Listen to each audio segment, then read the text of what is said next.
Good morning all of you. जैसे कि हम बात करते हैं कि आज हम जो सब्जेक्ट की बात करेंगे वो किसकी करेंगे, पीडियाट्रिक्स के बारे में बात करेंगे। कि जो पीडियाट्रिक्स है उसी का जो हम बात करते हैं उसका दूसरा नाम क्या है, चाइल्ड हेल्थ नर्सिंग है। चलिए अब बात हम कर रहे हैं कि सबसे पहली बात करते हैं क्या, पीडियाट्रिक्स किसकी बात करते हैं, पीडियाट्रिक्स। जो पीडियाट्रिक्स को ही हम क्या कहते हैं, चाइल्ड हेल्थ नर्सिंग। क्या कहते हैं, चाइल्ड हेल्थ नर्सिंग के नाम से भी जाना जाता है, चाइल्ड हेल्थ नर्सिंग के नाम से भी जाना जाता है। जो पीडियाट्रिक्स है उसी को क्या कहते हैं, चाइल्ड हेल्थ नर्सिंग कहते हैं। अब यदि इनकी बात करते हैं डेफिनेशन की, तो डेफिनेशन क्या होगा कि ये जो चाइल्ड हेल्थ या पीडियाट्रिक्स है, ये एक प्रकार की क्या है, मेडिकल साइंस की एक क्या है, एक ब्रांच है। और ये जो डील करेगी वो बच्चों के जो इलाज के साथ करेगी, मतलब जो ट्रीटमेंट है बच्चों का उसका इलाज के अकॉर्डिंग करेगी। और ये किसके अकॉर्डिंग करेगी, ग्रोथ एंड डेवलपमेंट जो बच्चों की नीड है उनके अकॉर्डिंग करेगी। इसको हम क्या कहेंगे, पीडियाट्रिक्स कहेंगे। देखिए अभी बात करते हैं इनकी डेफिनेशन की। क्या बात करते हैं, डेफिनेशन की बात करते हैं कि डेफिनेशन क्या है। डेफिनेशन देखिएगा कि it is a branch of it is a branch of medical science in which जिसमें deal with deal with treatment treatment of child according to, किसके अकॉर्डिंग, अकॉर्डिंग टू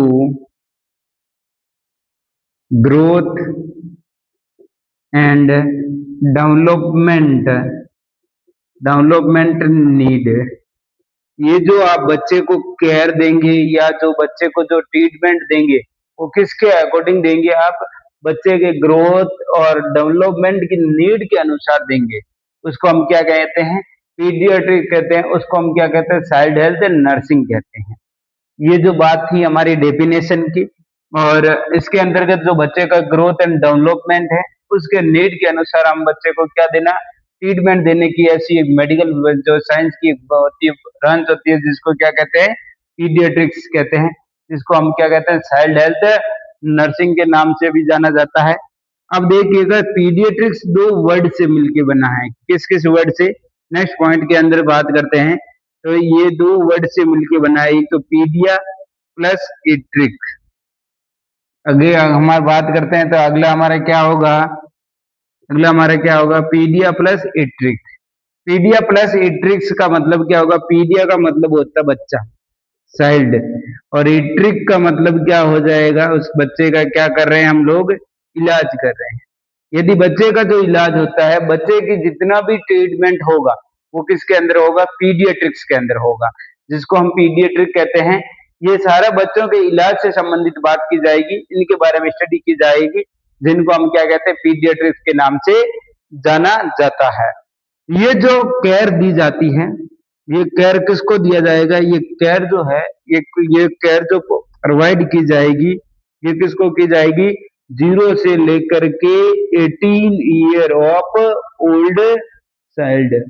ये जो 0 से लेकर के 18 ईयर के ओल्ड के जो बच्चे हैं उनको केयर दी जाएगी, जिनको हम क्या कहते हैं, इसमें पीडियाट्रिक्स के अंदर कौन से बच्चों को दिया जाएगा, 0 से 18 ईयर के ओल्ड के जो बच्चे हैं उनको केयर दी जाएगी।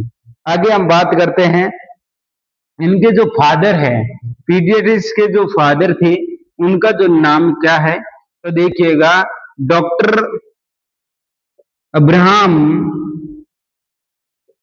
डॉक्टर जो अब्राहम है, वो जो जोकोबी है, उन्होंने, ये जो थे, ये कौन थे, हमारे फादर ऑफ पीडियाट्रिक्स। वो कौन कौन थे, फादर ऑफ पीडियाट्रिक्स के कौन थे, अब्राहम जो जोकोब थे। उन्होंने उन्होंने क्या किया था, अब्राहम जो जोकोबी है वो फादर थे किसके, पीडियाट्रिक्स के। ठीक है, फिर हम बात करते हैं, ये तो हमारी डेफिनेशन हो गई, ये पीडियाट्रिक्स के बारे में बात की कि भाई पीडियाट्रिक्स कहते हैं कि इसको है कि बच्चों के ट्रीटमेंट के बारे में स्टडी कर रहा है, बच्चों के ट्रीटमेंट के बारे में जो हम अध्ययन करते हैं वो ग्रोथ एंड डेवलपमेंट के अनुसार कर रहे हैं, उनको हम क्या कहते हैं, पीडियाट्रिक्स के नाम से जाना जाता है। फिर आगे बात करते हैं केयर ऑफ न्यूबॉर्न। आगे बात क्या की जाएगी, केयर ऑफ न्यूबॉर्न।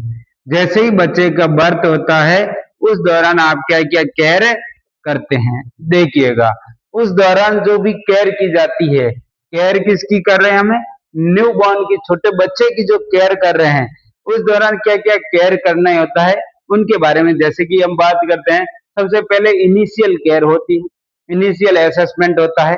सबसे पहले क्या होता है, इनिशियल असेसमेंट, जैसे जो छोटा जो बच्चा होता है उनका सबसे पहले हम इनिशियली जो असेसमेंट होता है वो हमारा क्या होता है, फर्स्ट रेस्पिरेशन असेसमेंट होता है, जिसमें रेस्पिरेशन असेसमेंट के जो करेंगे कि भाई बच्चे का रेस्पिरेशन चल रहा है या नहीं चल रहा है, वो भी कैसे पता लगाएंगे। बच्चे की सबसे पहले फर्स्ट क्या असेसमेंट किया जाता है कि बच्चा क्या कर रहा है, ट्राई कर रहा है या नहीं कर रहा है, उसका पता लगाते हैं। तो वो हम जो बच्चे जो ट्राई कर रहा है उस चीज को पता लगाने के लिए जो फर्स्ट हम जो असेसमेंट करते हैं ट्राई को, उसको हम क्या कहते हैं कि इस तरीके से हम पहले जो केयर करते हैं उनके अंदर देखिएगा छोटी हेडिंग क्या आती है, इनिशियल असेसमेंट। क्या आता है, इनिशियल असेसमेंट। सबसे पहले देखिएगा इनिशियल असेसमेंट। अब जो इनिशियल असेसमेंट होता है इसमें देखिएगा इनिशियल असेसमेंट ही किसका करोगे आप, रेस्पिरेटरी असेसमेंट। किसका करोगे, रेस्पिरेटरी जो असेसमेंट है उसका किया जाएगा कि रेस्पिरेटरी असेसमेंट। अब रेस्पिरेटरी असेसमेंट कैसे करोगे, तो देखिएगा फर्स्ट जो है आप रेस्पिरेटरी जो असेसमेंट कर रहे हैं, जो रेस्पिरेटरी असेसमेंट कर रहे हैं बाय क्राई ऑफ चाइल्ड, जो बच्चा है या जो न्यूबॉर्न है वो जब क्राई करता है उनके द्वारा पहला रेस्पिरेटरी असेसमेंट होता है कि भाई बच्चा यदि क्या कर रहा है, क्राई कर रहा है, इसका मतलब क्या, बच्चे का रेस्पिरेशन सिस्टम सही चल रहा है। बच्चा यदि नहीं करेगा क्राई तो हमको पता नहीं चलता है। और इसी तरीके से जो फर्स्ट जो बच्चे का जो क्राई होता है वही हमको क्या कहता है, रेस्पिरेटरी असेसमेंट किया जाता है। फिर हम क्या करते हैं, अबगार स्कोर को असेसमेंट करते हैं। इनिशियली असेसमेंट के अंदर हमारा क्या होता है, जो अबगार स्कोर है उसको भी असेसमेंट किया जाता है। और अबगार स्कोर भी आपको पता होगा कितने टाइम होता है, 2 टाइम अबगार स्कोर असेसमेंट होता है। एक तो आपको 1 मिनट पे करना होता है और दूसरा आपको कब करना होता है, 5 मिनट पे आप अबगार स्कोर क्या करते हैं, असेसमेंट करते हैं। ठीक है, अब और क्या करना होता है, और इनिशियली जो असेसमेंट के अंदर, और इनिशियल असेसमेंट में क्या करोगे, देखो एक तो रेस्पिरेशन आपने असेसमेंट कर दिया, दूसरा आपने बच्चे का अबगार स्कोर असेसमेंट कर दिया, तीसरा जो आप बच्चे का क्या करोगे, कंजेनेटली कोई अबनॉर्मलिटी नहीं है उसको असेसमेंट करेंगे। किसको असेसमेंट करोगे, assessment of congenitally abnormality. Assessment of congenital जो अबनॉर्मलिटी है उनको हम क्या करेंगे, उनको असेसमेंट किया जाता है, जिनको हम कहते हैं कंजेनेटली असेसमेंट के नाम से जाना जाता है। अब हम, ये तो हो गए हमारे इनिशियली जो भी थे वो हमारे क्या था, सारा का सारा इनिशियली जो न्यू बॉर्न की केयर कर रहे हैं, तो इनिशियली हमारा क्या हो गया, असेसमेंट हो गया। फिर हम बात करते हैं इनिशियल इंटरवेंशन। अब हमको क्या करना पड़ेगा, इनिशियली जो इंटरवेंशन भी है, जो इनिशियली हमारा जो इंटरवेंशन है वो भी तो करना पड़ेगा। अब देखिए इनिशियली जो इंटरवेंशन है, सबसे पहले जो हमको इंटरवेंशन करना होता है, देखिए इनिशियली जैसे ही बच्चा बर्थ हुआ है हमने चेक कर दिया, अबगार स्कोर देख लिया, कंजेनिटल अबनॉर्मलिटी देख ली, बच्चे को जो है सारा कुछ देख लिया। अब इनिशियल इंटरवेंशन हम 2 तरीके से करेंगे। एक तो क्या करेंगे, एयरवे क्लियर करेंगे, बच्चे का जो एयरवे उसको क्लियर करेंगे। दूसरा हमको क्या करना पड़ेगा, अम्बिलिकल कॉर्ड को कटिंग करनी पड़ेगी। पहले तो एयरवे को क्लीन करना पड़ेगा, दूसरा क्या करना पड़ेगा, अम्बिलिकल कॉर्ड को कट करना पड़ेगा। तो चलिए 2 काम करने, कौन कौन से, पहला तो हमारा क्या करना है, एयरवे क्लियरेंस। पहले क्या करोगे, एयरवे क्लियरेंस करोगे। सेकंड हमको क्या करना पड़ेगा, अम्बिलिकल कॉर्ड कटिंग। सेकंड हमको क्या करना पड़ेगा, अम्बिलिकल कॉर्ड को क्या करना पड़ेगा, कट करना पड़ेगा। पहले तो हमने ये कर दिया, एयरवे को क्लियरेंस कर दिया। सेकंड हमको क्या करना पड़ेगा, अम्बिलिकल कॉर्ड कट करनी पड़ेगी। चलिए अब देखिएगा, एयरवे क्लियरेंस करने के लिए हमको क्या करना पड़ेगा। देखो मैं बताऊं आपको, एयरवे जो क्लियरेंस है इसको करना है तो छोटे बच्चों के अंदर देखना पड़ेगा सिक्रेशन कम है, तो हम क्या करेंगे, जो ओएसपीज आती है उसको ओएसपीज से हम क्या कर देंगे, साफ कर देंगे। यदि सिक्रेशन क्या है, ज्यादा है, तो हमको क्या करना पड़ेगा, सक्शनिंग करनी पड़ेगी। ठीक है, देखो इधर ध्यान दो। अब देखिएगा एयरवे को मैं क्या कर रहा हूं, पहले क्लियरेंस कर रहा हूं, फिर अम्बिलिकल कोड को क्या कर दूंगा, कट कर दूंगा। एयरवे क्लियरेंस के अंदर दो शर्त है। एयरवे जो क्लियरेंस है, ये देखो यहां पे मैं हेडिंग लगा दूं क्या, ये देखिए एयरवे क्लियरेंस करना है, मुझे क्या करना है, एयरवे क्लियरेंस करना है। दो तरीके से करूंगा, दो तरीका कौन कौन सा, या तो मैं क्या कर दूंगा, स्टेलाइन ग्वेज जो पीस आती है उनको काम ले लूंगा। स्टेलाइन जो गोएज पीस आती है उनको यूज कर दूंगा। कब करना है, व्हेन जब द सिक्रेशन इज मिनिमम, जब यदि सिक्रेशन क्या होता है, मिनिमम होता है। और सक्शनिंग कब करनी है, सक्शनिंग कब करोगे, सक्शनिंग जो है वो कब करोगे, जब सिक्रेशन क्या होता है, सिक्रेशन क्या है, एक्सेसिव है। सिक्रेशन क्या हो गए, सिक्रेशन ज्यादा होगा तब हमको क्या करना पड़ेगा, सक्शनिंग करनी पड़ेगी। और सिक्रेशन यदि कम है तब हमको क्या करना है, गोएज पीस को यूज कर देना। ये तो बात हो गई। अब इधर ध्यान दीजिए, ये तो कुछ नहीं है, गोएज पीस लेंगे साफ कर देंगे, लेकिन जो सक्शनिंग करते हैं, सक्शनिंग ध्यान रखना, सक्शनिंग का एक जो सीक्वेंस है, सीक्वेंस कैसे है कि आपको जब सक्शनिंग करते हो तो सबसे पहले माउथ को सक्शनिंग करना है, फिर बच्चे के नोज को करना है। क्यों करना है, ताकि एस्पिरेशन नहीं हो, ताकि क्या नहीं हो, एस्पिरेशन से बचाने के लिए हम पहले माउथ को करते हैं फिर नोज को करते हैं। तो ये हमारी जो ट्रिक क्या कहती है, एम और एन, क्या होता है, एम और एन, इस तरीके से आपको करना है। दूसरी बात, ज्यादा सक्शनिंग नहीं कर देना है। ज्यादा यदि आप क्या कर दोगे, सक्शनिंग लंबे समय से करोगे, लॉन्ग टाइम तक आप सक्शनिंग करते हो, तो उससे क्या होगा, आपका बच्चा क्या हो जाएगा, हाइपोक्सिया में चला जाएगा, ऑक्सीजन की कमी हो जाएगी सेल और टिश्यू में। और दूसरी बात ध्यान रखना, और ज्यादा प्रेशर लगाओगे तो क्या हो जाएगा, टिश्यू इंजरी हो जाएगी। अब हम बात करते हैं इनके बारे में, किसके बारे में, सक्शनिंग के बारे में। किसके बारे में बात करते हैं, सक्शनिंग के बारे में।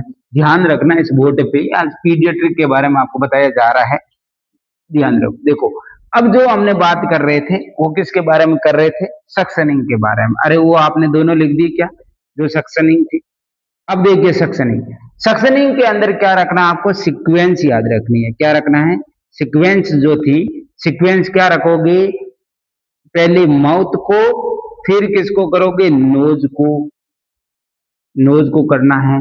क्यों करना है, क्योंकि हम क्या करना चाहते हैं, प्रिवेंट द एस्पायरेशन, एस्पिरेशन नहीं हो, उसे बचाने के लिए हमको क्या करना पड़ रहा है, माउथ को करना फिर नोज को करना है। पहले माउथ फिर नोज, पहले माउथ फिर नोज को हमें करना है। इस तरीके से ध्यान रखना है इसको। और दूसरी बात हम बात करते हैं, ये जो सीक्वेंस है इसको आप याद कैसे करते हो, ये जो ट्रिक बता देता हूं। जैसे एबीसीडी के अंदर आपने देखते हो एम पहले आता है एन बाद में आता है, तो एम पहले एन बाद में, एम जो पहले आता है एन बाद में आता है। तो माउथ की जो सिक्रेशन या सक्शनिंग पहले होगी, नोज की बाद में होगी। दूसरी बात, ये तो हमने प्रिवेंट कर दिया एस्पिरेशन, ठीक है। दूसरी बात करते हैं, यहां ध्यान रखना, ये जो सक्शन है वो 5 से 10 सेकंड तक ही होना चाहिए। 5 से 10 सेकंड तक आपको सक्शनिंग करना है। ज्यादा सक्शनिंग करते हो तो बच्चा किस में चला जाएगा, लॉन्ग टाइम यदि आप क्या करोगी, लॉन्ग टाइमिंग यदि आप क्या करते हो, सक्शनिंग करते हो, तो बच्चा किस में चला जाएगा, हाइपोऑक्सिया, किसमें चला जाएगा बच्चा, हाइपोऑक्सिया में चला जाएगा। सेल और टिश्यू में ऑक्सीजन की लेवल है कम हो जाए। ये तो हमने बात की थी इसके बारे में। अब मैं यहाँ पे आपको क्या बताऊंगा, जो कितना लेना, प्रेशर कितना लेना है। यदि आप सक्शनिंग करते हैं तो सक्शनिंग के दौरान, ये सक्शनिंग नहीं चल रहा है हमारा, सक्शनिंग के दौरान जो प्रेशर है वो कितना यूज लेना चाहिए, जो प्रेशर है वो सक्शनिंग के दौरान कितना यूज लेना है। देखो अलग अलग बच्चे हैं, कुछ बच्चे जो प्री टर्म में है, जो 37 वीक से पहले के हैं, कुछ बच्चे टर्म में है, कुछ जो बच्चे कितने हैं जो थोड़े बड़े हो गए जिसको चाइल्ड कहते हैं, फिर एडल्ट की बात करते हैं। तो देखिएगा सबसे पहला कौन सा बच्चा आएगा, प्री टर्म। कौन सा आएगा, प्री टर्म। फिर सेकंड हमारा कौन सा आएगा, ट्रम वगैरह। फिर कौन सा आएगा, चाइल्ड वाला। और फिर हमारा कौन सा आएगा, एडल्ट। कौन आएगा, एडल्ट आएगा। अब देखिए इसमें जो आपको रखना है वो प्रेशर कितना रखना है, 40 से 60 mm ऑफ Hg, ये ध्यान जरूर रखें। फिर कितना रखना है, ये देखिएगा प्री ट्रम है। फिर आपका आ गया कौन सा, ट्रम वाला, जिसमें आपको प्रेशर कितना रखना है, 60 से 80 mm ऑफ Hg रखना है। यदि हमारा बच्चा थोड़ा बड़ा हो गया है तो 80 से 100 mm ऑफ Hg रखना है। और फिर हमारे यदि एडल्ट आ जाता है तो हमको कितना रखना है, 100 से 120 mm ऑफ Hg रखना है, ये ध्यान रखना। और यदि आप क्या लगते हो, अब देखिए ये जो प्रेशर दिया गया है अकॉर्डिंग टू एज, जैसे यदि प्री-टर्म वाला है या फिर हमारा टर्म वाला है या चाइल्ड है, उस अकॉर्डिंग जो एज के अकॉर्डिंग इन्होंने क्या कर दिया है, आपको अलग अलग तरीके का प्रेशर क्या कर दिया, दे दिया है। अब आपको ये भी ध्यान रखना है कि यदि मान लीजिएगा यदि आप क्या करते हो, यहाँ पे जो प्रेशर दे रहे हो वो ज्यादा दे रहे हो, यदि आप एक्सेसिव में क्या दे रहे हो, एक्सेसिव में यदि क्या दिया जाएगा, प्रेशर दिया जाएगा, तो क्या होगा, टिश्यू इंजरी। क्या हो जाएगी, टिश्यू की क्या हो जाएगी, इंजरी हो जाएगी। ज्यादा प्रेशर नहीं देना है, ज्यादा प्रेशर दोगे तो टिश्यू की क्या हो जाएगी, इंजरी हो जाएगी। तो ये तो हमारे क्या थे, सक्शनिंग के अंतर्गत जो थे वो था। अब हमको क्या करना है, अगला हमारी जो हेडिंग रहेगी वो देखो, पहले तो हमने गैस पीस से कर दिया, एयरवे क्या हो गया, पूरा क्लीन हो गया। अब हमको सेकंड हमारी हेडिंग रहेगी अम्बिलिकल कॉर्ड कटिंग। अगली हमारी सेकंड हेडिंग क्या है, अम्बिलिकल कॉर्ड,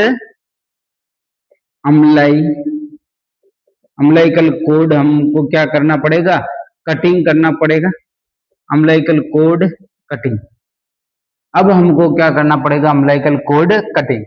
अब अम्बिलिकल कॉर्ड जब कटिंग करते हैं उस दौरान भी कुछ इक्विपमेंट यूज किया जाता है, और उस इक्विपमेंट के अंदर भी बताया गया है कि कौन कौन से इक्विपमेंट यूज करने हैं, क्योंकि इक्विपमेंट तो लेने पड़ेंगे, इक्विपमेंट के बिना तो आप कौन कौन सी करेंगे। तो देखिए उस दौरान कौन कौन से इक्विपमेंट यूज किए जाते हैं।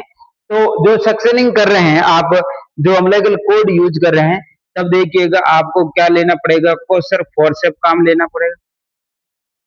ठीक है, कोसर जो फोर्सेप है वो काम लेनी पड़ेगी। कोड जो है उसको क्या करना पड़ेगा, जो कटिंग जो सीजर होती है वो यूज करनी पड़ेगी। ठीक है ना, जो कोड कटिंग जो सीजर होती है उसको यूज करना पड़ेगा। और आपको क्या करना पड़ेगा, कोड जो क्लैंप आती है, अरे वो प्लास्टिक की आती है क्लैंप, वो यूज करना। ये तो इक्विपमेंट आपको क्या करना पड़ेगा, यूज करना पड़ेगा। इन को यूज करते हुए आपको आगे चलना है। फिर हम बात करते हैं अम्बिलिकल कॉर्ड के कटिंग की जो प्रोसेस है, अम्बिलिकल कॉर्ड की कटिंग के क्या है, प्रोसीजर है।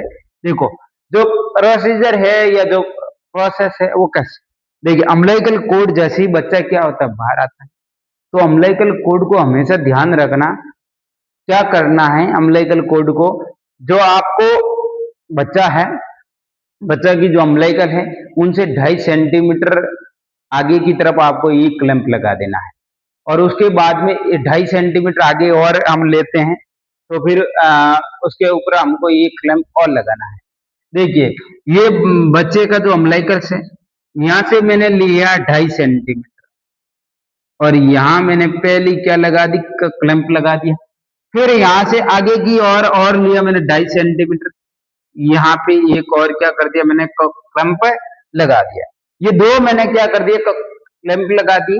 अब इनके बीच से मैं अम्बिलिकल कॉर्ड को क्या कर दूंगा, कट कर दूंगा। ये प्रोसीजर होता है। लेकिन ध्यान रखना एक और कंडीशन, जब कोई बच्चा क्या रहता है, हाई रिस्क वाला बच्चा है, जिसको कोई बीमारी है या कोई कंडीशन है, और हमको कभी भी आवश्यकता पड़ सकती है अम्बिलिकल कॉर्ड के अंदर क्या करना पड़ सकता है, आईवी कैनुलेशन लगाना पड़ सकता है, तब उस समय हमको थोड़ा सा देखो हम पहले बात तो यहाँ पे 2.5 सेंटीमीटर करते थे, देखो 2.5 और यहाँ 1 पॉइंट इतना कुछ आता है, तो मतलब 3 से 4 सेंटीमीटर पीछे, जो 3 से 4 सेंटीमीटर और लंबी क्या बच जाती है आपकी अम्बिलिकल कॉर्ड बच जाती है। चार, अरे 3 से 4 सेंटीमीटर, देखो 2.5 सेंटीमीटर इधर बच गई, और फिर 1.5 सेंटीमीटर के आसपास मैंने और क्लैंप यहाँ से कट किया, तो ये जो पीछे बची है, ये इसको क्या बोलते हैं, जो अम्बिलिकल कॉर्ड पीछे कितनी बची है रिमेनिंग, उसको हम बात करते हैं, वो 3 से 4 सेंटीमीटर बचती है नॉर्मली।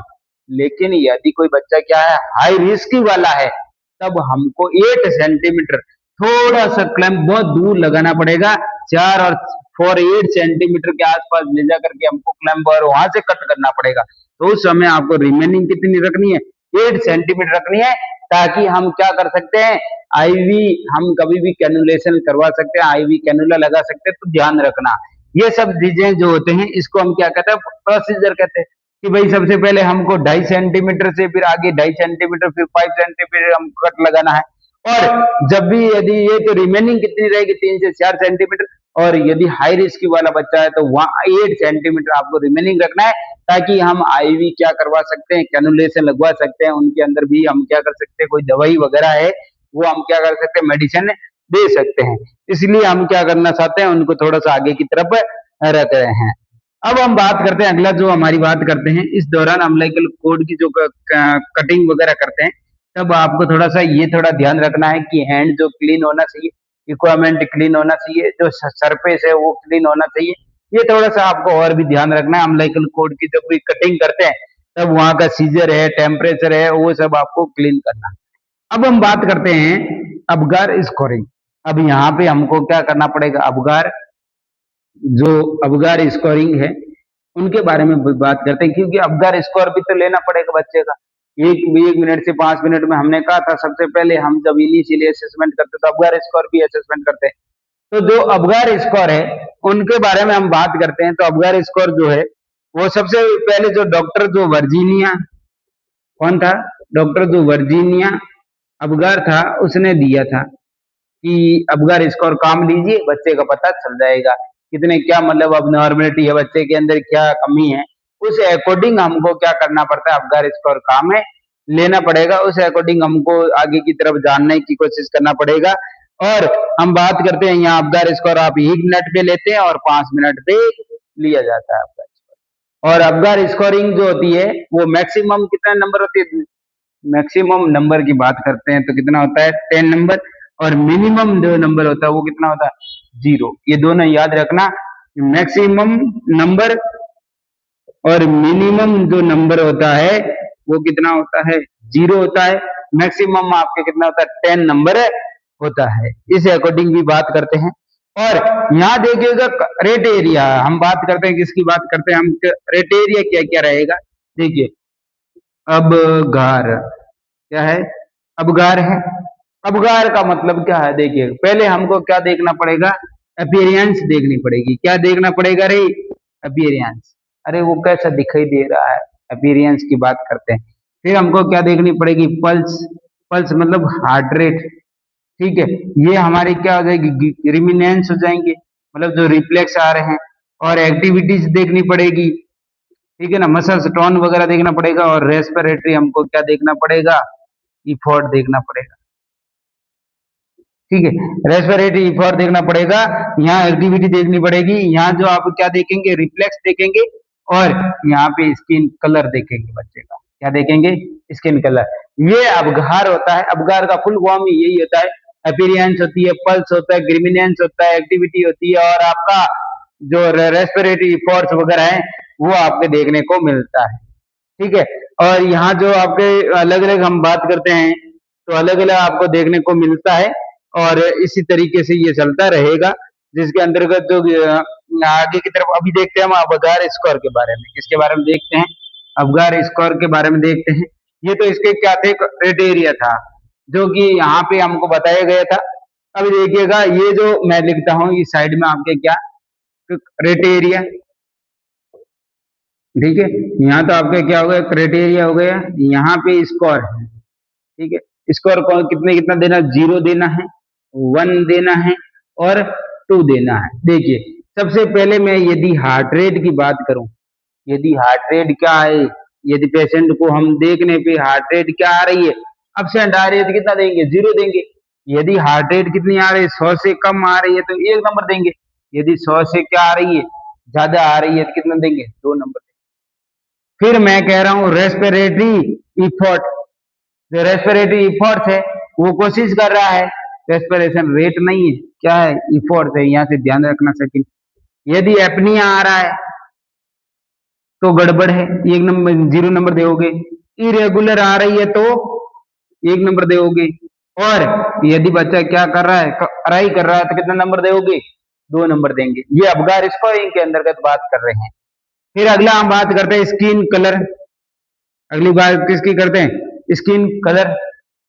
यदि स्किन का कलर कैसा आ रहा है, साइनोसिस हो रखा है तो नंबर कितना देंगे, 1 देंगे।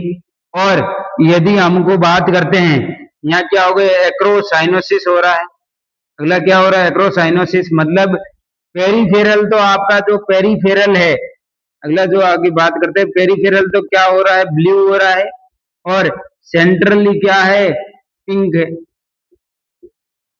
देखिए बात करते हैं यहाँ पेरिफेरली, तो इनके हाथ और पैर तो क्या हो रखे हैं, ब्लू हो रखा है, सेंट्रली पिंक हो रखी है, पूरा बॉडी अंदर 20 में से तो क्या रखी है, पिंक हो रखी है। और यहाँ से ब्लू हो रखा है तो उस पर्सन को नंबर कितना देंगे हम, 1। और पूरी वॉल बॉडी, पूरी आपकी फुल बॉडी जो है वो कैसी हो चुकी है, पिंक हो रखी है, तो नंबर कितना देंगे, 2 नंबर देंगे। कितना नंबर देंगे, 2 नंबर देंगे। अगली हम बात करते हैं, देखिए स्किन कलर हो गया। अब हम बात करते हैं रिफ्लेक्स का। इसकी बात करते हैं रिफ्लेक्स। यदि कोई रिफ्लेक्स नहीं दे रहा है, नो रिस्पॉन्स, तो नंबर कितना देंगे आप, कितना देंगे, 0 देंगे। और पहले आपको अबगार बताया था, वहां ग्रीमिनेंस लिखा आया था। ग्रीमिनेंस का मतलब होता है रिफ्लेक्स, ठीक है। यहाँ क्या आ गया अभी, ग्रीमिनेंस। ग्रीमिनेंस का मतलब कितना, आप 1 नंबर देंगे। और यदि फुली क्या है, रिफ्लेक्स कर रहा है, फुली यदि रिफ्लेक्स कर रहा है तो आप कितने नंबर देंगे, 2 नंबर दे देंगे, है ना। ये ध्यान रखना है। और हम बात करते हैं, फिर अगली हमारी मसल्स टोन के अंदर बात करते हैं। इसकी बात करते हैं मसल्स की टोन। अब मसल्स टोन कैसी करती है उनके अंदर बात करते हैं। यहाँ देखिएगा, यदि कैसी टोन कर रही है, फ्लैसिड कर रही है तो नंबर कितना देंगे, 1। और यदि मान लीजिएगा कुछ कुछ फ्लेक्स करती है, सम फ्लेक्शन हो रहा है, सम फ्लेक्सिड हो रही है तो नंबर 1। और यदि फुली आपके क्या हो रही है, फ्लेक्स्ड हो रही है, तब हम क्या देंगे, यदि फुली क्या हो रही है, फ्लेक्स्ड हो रही है, तो नंबर कितना दे देंगे, 2 नंबर। ये हमारा अबगार स्कोर रहता है। इन चीजों को देखा जाता है। जैसे देखिए हार्ट रेट है, रेस्पिरेशन रेट है। यहाँ पे अभी देखिएगा, जिस तरीके से हमने कहा था उसी तरीके से देख सकते हैं आप लोग। देखिएगा जो अबगार होता है, अभी आपने पहले जस्ट बात की थी अबगार, उन्हीं के अंतर्गत देखिएगा अपीयरेंस आ रही है, जो स्किन कलर वगैरह आ रहा है, देखिए ये आ रहा है। पल्स, पल्स ये आ गई।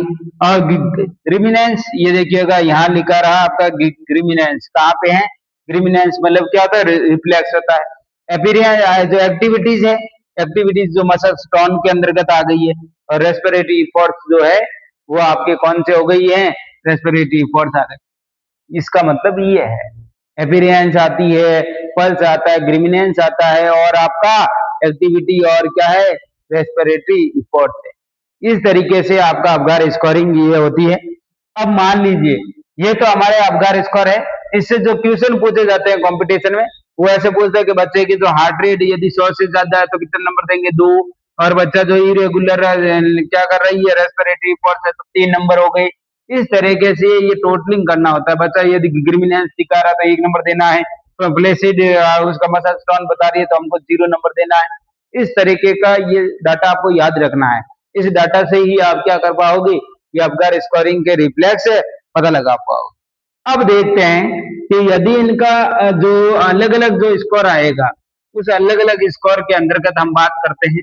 तो अलग अलग कौन कौन से, देखिए हम बात करते हैं यहाँ पे, देखिए रिजल्ट। अब देखिएगा जो अबगार स्कोर, यदि मान लीजिएगा 8 से 10 आ रहा है, कितना, 8 से 10 आ रहा है, तो इसका मतलब इसमें क्या नहीं है, यहाँ पे देखिएगा नॉर्मल कंडीशन। 8 से जो 10 आ रहा है इसका मतलब क्या है, नॉर्मल कंडीशन है, नो नीड इंटरवेंशन, किसी भी प्रकार का इंटरवेंशन की जरूरत नहीं है, नो नीड इंटरवेंशन, हमें कोई भी इंटरवेंशन करने की जरूरत नहीं है। ये तो हमारे हो गए, जब इतना आता है तो ओनली हमको यहाँ क्या करना पड़ेगा, सिर्फ ओनली हमको क्या करना है, रूटीनली केयर करनी है, कोई भी और इंटरवेंशन करने की जरूरत नहीं, सिर्फ रूटीनली हम क्या करना है, केयर दे देना है। और यदि मान लीजिएगा रिजल्ट कितना आता है, 4 से 7 आता है, तो ये मॉडरेट हो जाएगा, क्या हो जाएगा, मॉडरेट जो है डिस्ट्रेस होगा, वहां पे तो नो डिस्ट्रेस होता था, नॉर्मल या क्या कह सकते हैं हम, नो डिस्ट्रेस। और यदि मान लीजिएगा 4 से 7 आ रहा है, तो ये क्या रहेगा, मॉडरेट डिस्ट्रेस रहेगा। यहाँ पर हमको एयरवे वगैरह क्लीन करनी पड़ेगी, रूटीन केयर देना पड़ेगा, बच्चे को स्टिमुलेशन देना पड़ेगा, ताकि बच्चा क्या कर सके, थोड़ा ट्राई वगैरह कर सके। तो बच्चे को स्टिमुलेशन है, केयर है, सारी की सारी चीजें यहाँ पे देना पड़ेगा बच्चे को, और सुपाइन पोजिशन वगैरह ये सारे के सारे। अब यहाँ पे यदि मान लीजिए 0 से कितना आ रहा है, 3 आ रहा है, इसका मतलब बच्चा क्या, सीवियर डिस्ट्रेस का है, बच्चा किसका है, सीवियर डिस्ट्रेस का है। तब हमको यहाँ पे क्या करना पड़ेगा, इमीडिएटली इमीडिएटली क्या करना पड़ेगा, रिसक्सीटेशन करना पड़ेगा, बच्चे को क्या करना